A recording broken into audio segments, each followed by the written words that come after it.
स्वातंत्र्य दिनाच्या पार्श्वभूमीवर जालना शहरात देशभक्तीचा मोठा उत्साह पाहायला मिळाला। जालना पोलिसांच्या वतीने शहरात एका अतिशय भव्य आणि शिस्तबद्ध तिरंगा रॅलीचे आयोजन करण्यात आले होते। स्क्रीनवर पोलीस अधीक्षक तेगबीरसिंह संधू आणि अपर पोलीस अधीक्षक विक्रम साळी चालतानाचे दृश्य।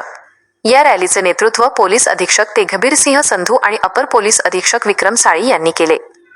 या रॅलीमध्ये पोलीस अधिकारी, कर्मचारी यांच्यासोबतच हजारो विद्यार्थ्यांनी अत्यंत उत्साहाने सहभाग घेतला। स्क्रीनवर गांधीचमन ते शनी मंदिर आणि पोलीस अधीक्षक कार्यालयापर्यंतचा मार्ग। गांधीचमन येथून या भव्य रॅलीला सुरुवात झाली। त्यानंतर शनी मंदिर मार्गे ही रॅली पोलीस अधीक्षक कार्यालयापर्यंत काढण्यात आली। हातात तिरंगा घेऊन नागरिकांनी आणि विद्यार्थ्यांनी दिलेल्या देशभक्तीपर घोषणांनी संपूर्ण परिसर गुंजवून गेला होता।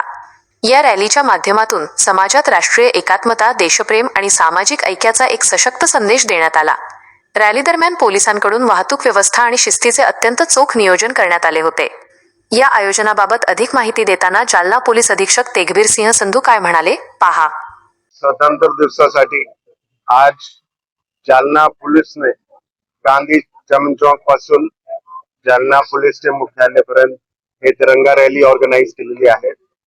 या रॅलीच्या मागे असा उद्देश आहे की आपले जे काही आता नवीन आलेली पिढी आहे आणि जे जालनाकरांचे मनामध्ये देशासाठी चांगली भावना पैदा करायची आहे आपल्याला, आणि या तिरंगा रॅलीसाठी आम्ही सर्व लोक इथे हजर आहोत।